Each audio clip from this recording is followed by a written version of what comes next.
wife Carol and I love to hike here in Beaver Creek on the wild south slope of Pikes Peak in central Colorado. It's very close to major metropolitan areas, but with the wildlife it has and the undisturbed scenery, it's a wilderness. My name is John Stansfield. I'm a writer and an outdoorsman. Across the West, there are many areas like Beaver Creek that have lots of wilderness quality. They're administered by the Bureau of Land Management, but they have no special protection. The Bureau of Land Management is an agency in the Department of the Interior. They manage 245 million acres of public lands, along with all of the resources that go along with that, the wildlife, the wilderness, minerals, and they manage it for all Americans and for future generations. My name is Ann Morgan, and I'm a public lands consultant.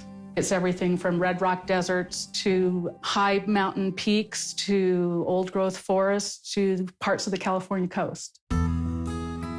Originally, the intent was to dispose of these lands and to develop them for oil, gas, mining, and to use them for their rangeland resources.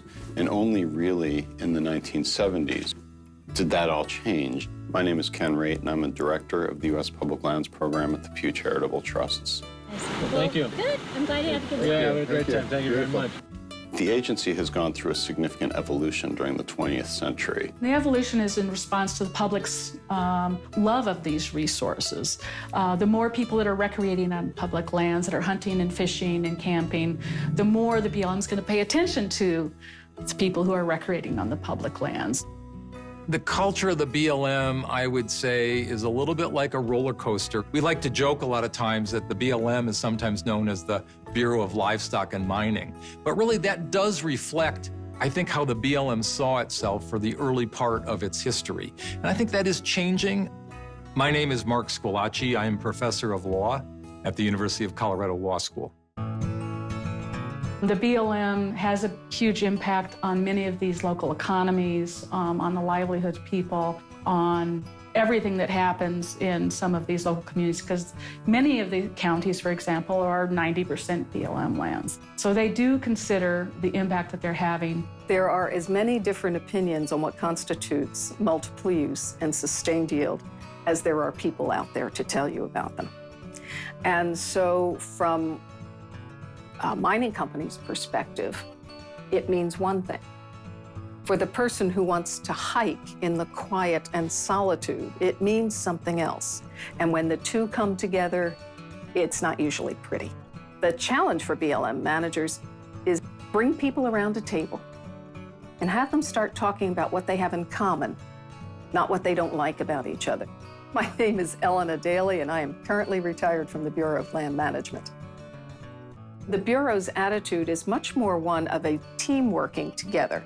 And if you're going to do a project, you bring in the wildlife biologist and the archaeologist and the hydrologist and make sure that you're looking at a piece of land for all it contains.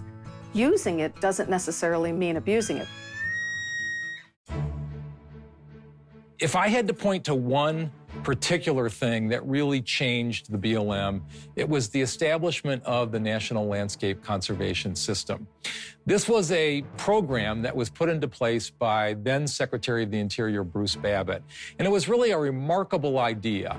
And the way that Babbitt did this was that he used the national monuments that he had persuaded President Clinton to designate that were on BLM lands to give the BLM some lands that they could manage essentially for conservation purposes.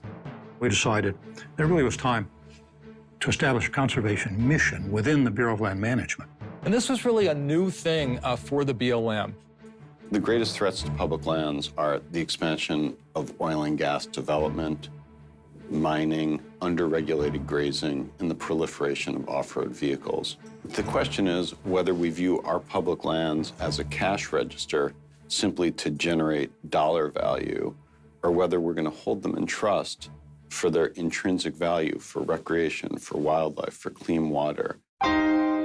I think climate change is the greatest threat to all of our natural resources. BLM hasn't yet got a handle on what those changes are going to be or how they can respond to it. Public involvement is absolutely critical because without it, the agency is only going to hear from the development interest. They're not going to understand the human experience on these lands. And the human experience is the times that we're out there hiking, the times that we're out there just to enjoy the solitude, the incredible vast open spaces, the deafening quiet.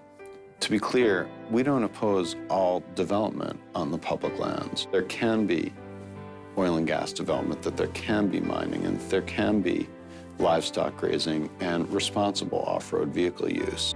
250 million acres is a vast domain. There's enough room for everyone.